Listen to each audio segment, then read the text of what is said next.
Greetings, I'm Solidus-Skully, and welcome back to the Devil May Cry commentary, where we are the Destroyer of Ardor. But first, we gotta power up. In which case it means also, now that we've unlocked it, we can also unlock purple orbs, which increase our devil trigger, blue orbs our health. We can get some holy water, holy ghost. Who's the one who will pay the most? So it said he's got time to commit another TV crime. Okay, I wasn't aware I was going to be referencing Black Sabbath today, but hey, observe the Sabbath day to keep it holy. In any case though, this is the cathedral. As one of the earlier textbooks had mentioned, yeah, this place is feeling very, translucent. The door has been cursed with an evil spell. It won't open! And yes, even the grey curse-sealed walls will still continue to pinch a bit of your health. You won't die from them though, but yeah, you kind of need health in order to live, otherwise, well, it doesn't matter whether you're a demon or human, without health, you will die. But in the meantime though, we need to complete the Path of the Lion, in order to get the Pride of the Lion, in which we can use to unlock our way down into the catacombs, which we need to get to in order to unlock, well, basically a lot of this trial and error in order to prevent Mundus from coming back into our world. So, yeah, there is still a very big important reason as to why we're just sort of bumbling about the island in complete silence. Deftly exploring these very atmospheric corridors. There's no motorcycle chicks, there's no creepy old guy or anime rival going, yes, friendship is weak, you can only destroy goodness with power and might. No, Devil May Cry is very quiet, very respectful, and, only flourishes its coolness when it deems necessary. It states, "Go back to the path and thou shalt return from the abyss." What does it even mean? With thy lion heart, thou shalt receive the pride of the lion. Well, lucky for us, Dante is a friend to all animals, and here we see, the symbol of Hermes, Mon! Or the symbol of hospitals. Whichever you prefer. Alchemy. I feel some strange, mysterious force, but I can't quite understand yet. Yeah, well, I'm sure that's of absolutely no importance whatsoever. As we continue to make sure that we're all fully loaded up for our next challenge, and whenever you bust out the shotgun, it should give you an indicator as to what enemies you're going to be tackling next. Well, more or less, and this is the 3D map. Once again, borrowed from Resident Evil, although this time you get all 3 layers of the map easily laid out for you, as opposed to Resident Evil, which was a little bit unnavigable. In fact, honestly, you're better off playing classic Resident Evil without using any of the maps or anything, and, just navigating by feel. Oh no, Dante was struck down by God, even though God is Mundus, and there are no angels or heaven in Devil May Cry. Though, I mean, that is a bit of a good point. Like, I mean, in a lot of, like, demon media, like, you see things like demons running amok and everybody, running for their lives, but where the hell is God? Like, in all this? I don't know. I suppose perhaps the Book of Revelations has lied to us. If that's even canonical with the Bible, even. Or whatever. Maybe God's just sitting up in heaven and watching people die, who knows? In any case, what you're meant to be doing is, now that we've crossed back onto the path, we can then receive the Pride of the Lion, but we've got a few things to do before then. You might have seen, just out of the peripheral of the camera's vision, a platform up there. Well, make sure that you've purchased a Stinger ability, and, bada bing, we do the thing and get ourselves a tasty blue orb. And here's where I make a mistake, thinking that we were going to be unlocking a secret mission. Shh. But that doesn't come until later. And I'll talk about the secret missions at a bit of a later date, because in the meantime we come to our first boss of the entire game, as we acquire the Pride of the Lion. Yeah, there aren't just Castellan puppets and, sin scissors that we have to deal with. Malaya Island is fraught with many perils, and many of these demons are looking for a little piece of the Son of Sparta.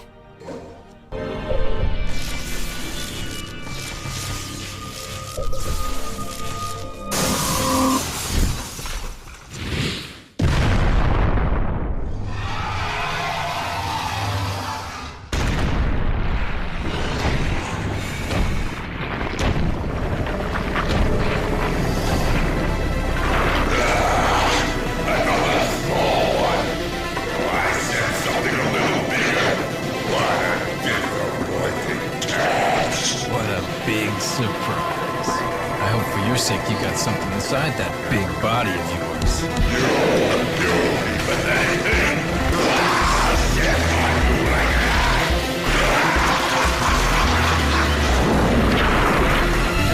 Incidentally, I heard a theory somewhere that apparently Phantom is actually a woman, so, you know, when we're killing those little Phantom babies, yeah, we're actually killing this thing's kids. Then there's also the fact that Dante called her fat. So, whoopsie doodles, because if there's one thing that you never want to do at all, for the sake of both your marriage and or potential relationships, or even just politeness in general, really, never call a woman fat. Otherwise, you'll be in for a lot of pain. Not that I know from past experience or anything, it's just common knowledge, really. Anyway, to talk about Phantom as a boss fight, yeah. She'll shoot out a fireball at you. Your best bet is pretty much just to jump on top of her and pretty much, you know, attack the little juices. Avoid her scorpion tail, even though it's meant to be a spider enemy. Kind of bizarre, really. A little bit of a chimera, so it seems. But anyway, just avoid the giant fireball. You can hit her back towards Phantom to cause some massive damage, but I wouldn't recommend it because she's pretty swift on the uptake, so, yeah. Either get up in its grill shooting your guns or stay at a distance and, either that or avoid the fireball. Devil Trigger does help immensely, but it won't save you in a pinch.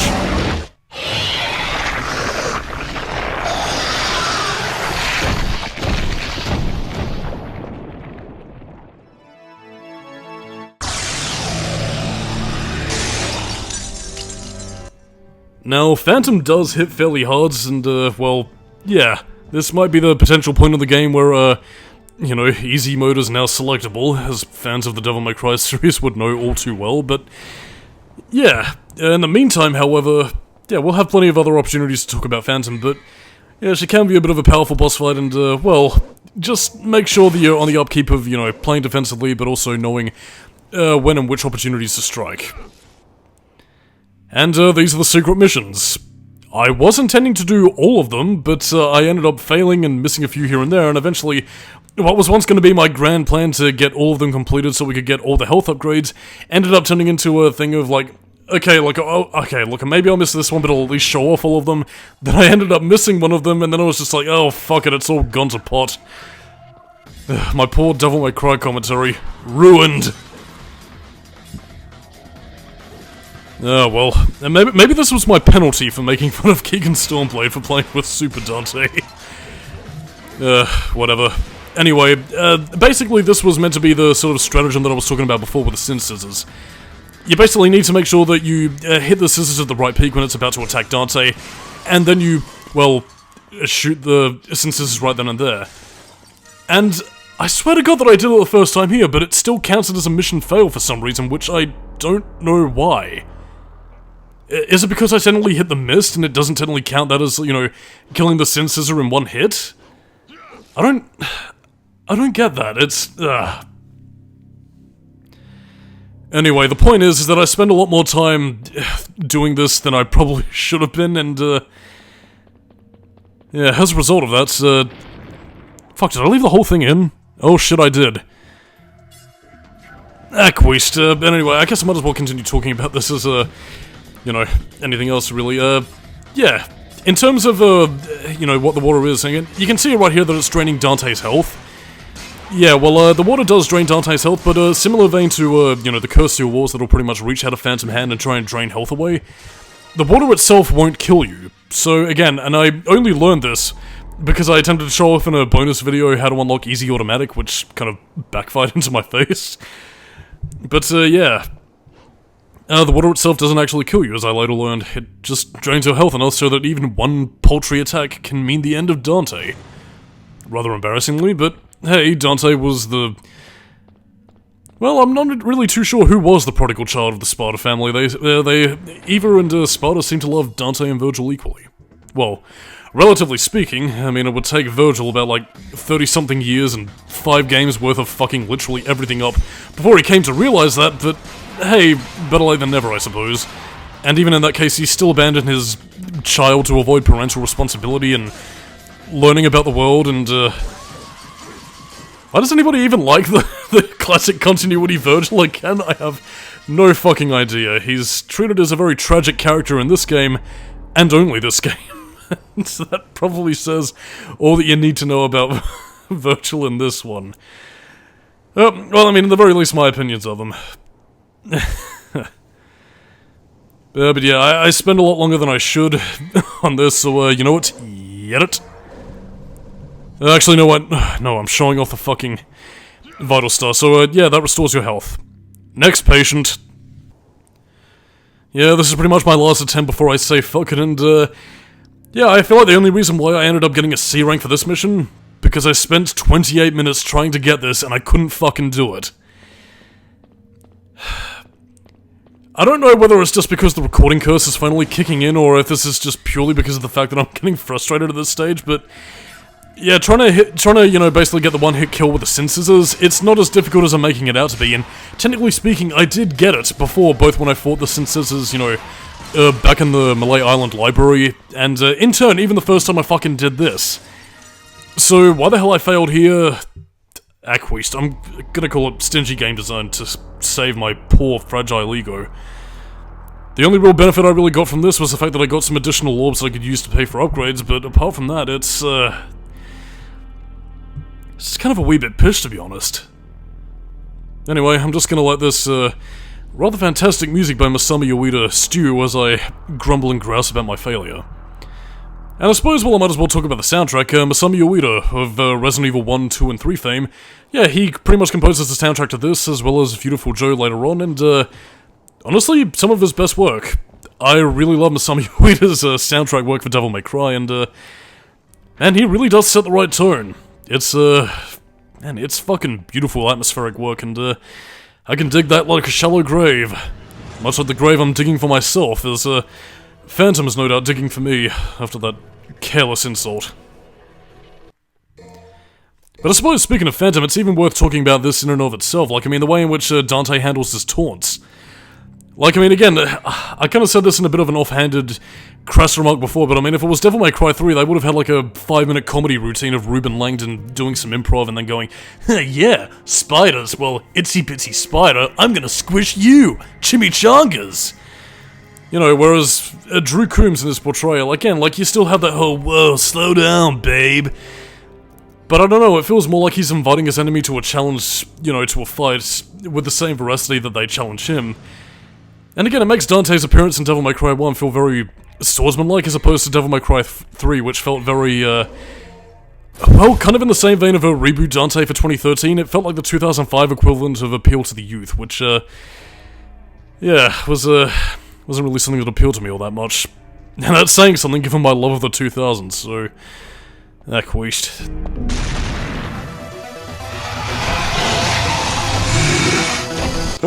Phantom!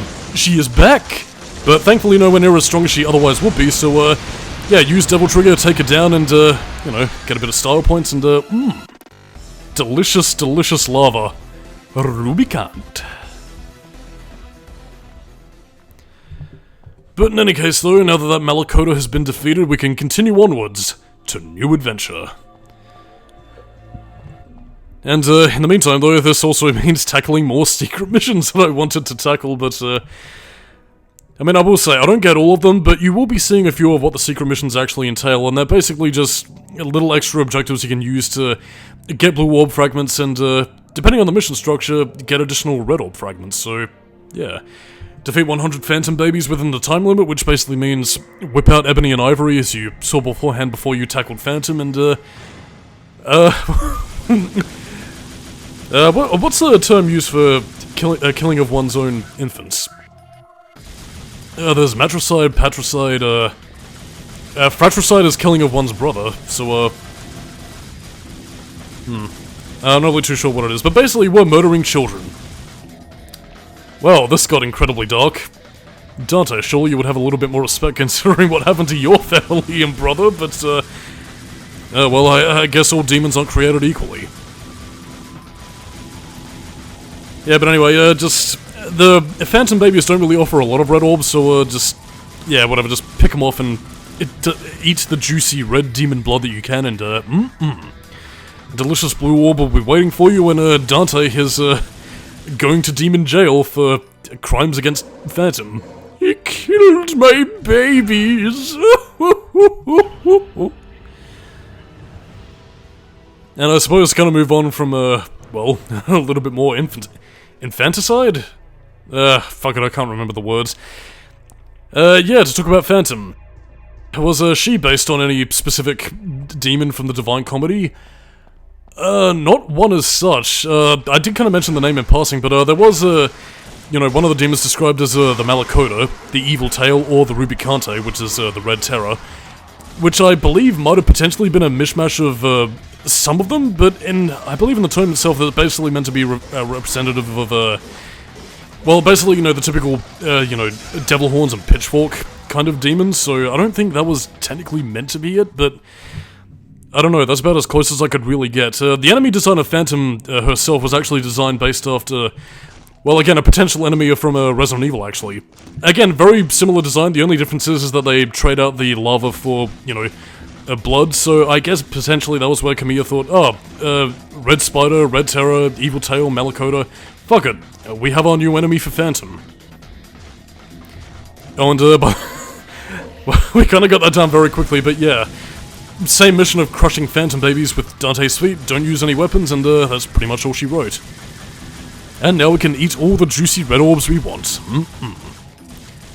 By the way, a little historical fact here, in a lot of dictatorship societies, such as those under Pol Pot, yeah, because of food supply shortages, eating insects was in fact a delicacy. Well, I mean, it's still a delicacy technically even now, but, you know, people eat them more for fun as opposed to sustenance. Though, insects are pretty high in protein, though, so, I mean, if you are attacked by buzzing flies, if you're stuck out in the desert, I mean, there is technically an out if you want to survive. Oh dear, more sin scissors. Oh well, Mr. Shotgun, save us. 'Cause we got a shotgun, dun dun dun dun dun. Come on. See, I can do it fucking there, but not for the secret mission. What the absolute anal tight fuck? Oh, God, Beatrice would be very disappointed in me.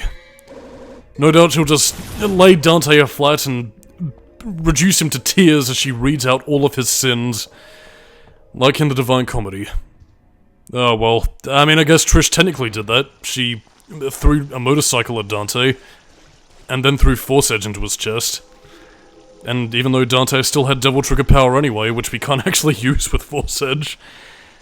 And, I mean, even now, technically, if you want to switch back to Force Edge, despite the fact that you have Devil Trigger with Alastor, you can't use it with Force Edge. Part of the in-game reason is because it's technically a sword that belonged to Dante's father Spider, and he hasn't unlocked its true power yet, but, even when you do unlock its full power, that's, you're not getting Devil Trigger.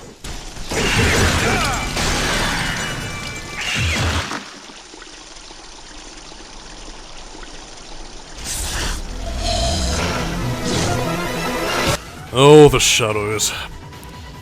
Now, I'm not going to talk about this enemy just yet, because its rather bullshit phases will come, well, towards the end of the video, and you'll be seeing a rather unique death animation. But yeah, this is based on, actually, what I believe was a rejected enemy from Resident Evil 3 with the, Wildcats.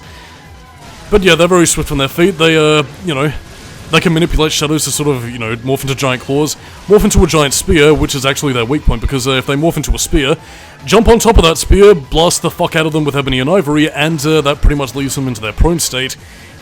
And, you know, by the time they expose their core after firing guns at it enough, yeah, use your sword to attack the core, guns are useless against that core, and once your shadow turns red, just give it a bit of a runaround, and then it'll eventually decide to die. I'll discuss the bullshit nature of that a little bit later, but, yeah, the shadows are incredibly difficult, and let's just say, in Devil May Cry 5 when you're playing as V, it was incredibly satisfying to me to just completely unleash the smackdown by utilizing this as one of those familiars. By God, utilizing all the attacks that harmed me in Devil May Cry 1 against other enemies in Devil May Cry 5, mwah, bellissimo! Delicious. Now, we could be getting on with completing our missions and, you know, fulfilling our destiny by finding the Black Knight, but I don't think we're really ready to tackle Nilo Angelo just yet. I need to punish myself more by completing more secret missions. Oh, look at all that style ranking. Stylish. Enjoy it while it lasts, Mr. Solidus-Skully, because you won't be getting it again. But in any case, though, yes, now we are getting to, well, quite possibly the worst secret mission in the game, and, well, the one where everything went to pot, because, rather bizarrely for a secret mission stipend, this is... stipend? It's, probably the wrong turn of phrase to use, but yeah. 3 beasts. You have to fight 3 shadows, and you only have 1 chance to do it. It doesn't matter whether you retry the mission, or whether or not you get a game over, you can't play this mission ever again if you fail.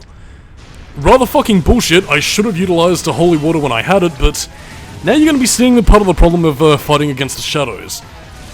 Now, they're not bullshittily difficult at the best of times. Again, like, they have the difficult attack patterns of, you know, being fast on their feet, you know, launching their claws at people, and, you know, having to attack the core. And the secret mission does admittedly get easier the more shadows you actually take down. By the way, this is air raid, incredibly useful. Would have been more useful if I had more devil trigger runes, but nevertheless. But yeah, like, when they expose their core, you have one shadow, you know, having its core exposed, you try to attack that one, but you also have another shadow, you know, just giving you all this. So again, it very much becomes a case of pass the parcel, try and get the damage in where you can. And, yeah, let's just say, yeah, kind of bullshit. And you might be thinking that you might be able to tackle the secret mission a little bit later, but to my knowledge, I don't think you can. Because, again, secret missions are also, like, level requirements. Like, the one earlier on where, you know, you had to dive back down to face against the Sin Scissors after you fight Phantom. Yeah, you can only do that after you defeated Phantom, otherwise never again. And, this is not the case of that, which is incredibly fucking bullshit. But to talk about the biggest plate of absolute bull fecal matter is, of course, when you finally get the shadows down to a prone state. Again, you remember by the time you strike the core enough and they, you know, start getting into the red, yeah, technically that means the shadow was dead. But somehow, despite the fact that it's pretty much on its death throes and pretty much giving you a desperation attack, it's still able to run at full capacity and you just sort of give you the runaround and attack with its full strength abilities, being more persistent to take down Dante. And only then, you know, when it randomly fucking decides to, it's like, oh, I guess I can finally die now, because it's time for dinner. And, as you're going to be seeing right here, which is responsible for my death, well, yeah, Dante gets killed by one of these things as it persistently hunts him down, even though it's, you know, already fucking dead. And, you know, these shadows are incredibly fucking powerful as well, so, like, I mean, you are, you know, you're basically in for fucking hell. And, it is incredibly fucking irritating. I have no other health, and, I should have used a holy water, I really fucking should have, but I thought I could outlast him, and I pay for my hubris with my life.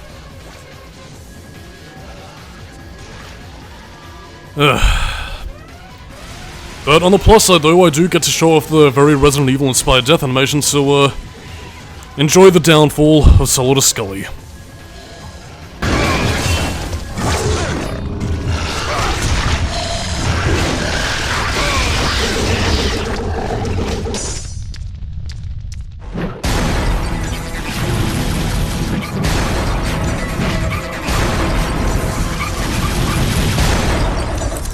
Let's rock, baby.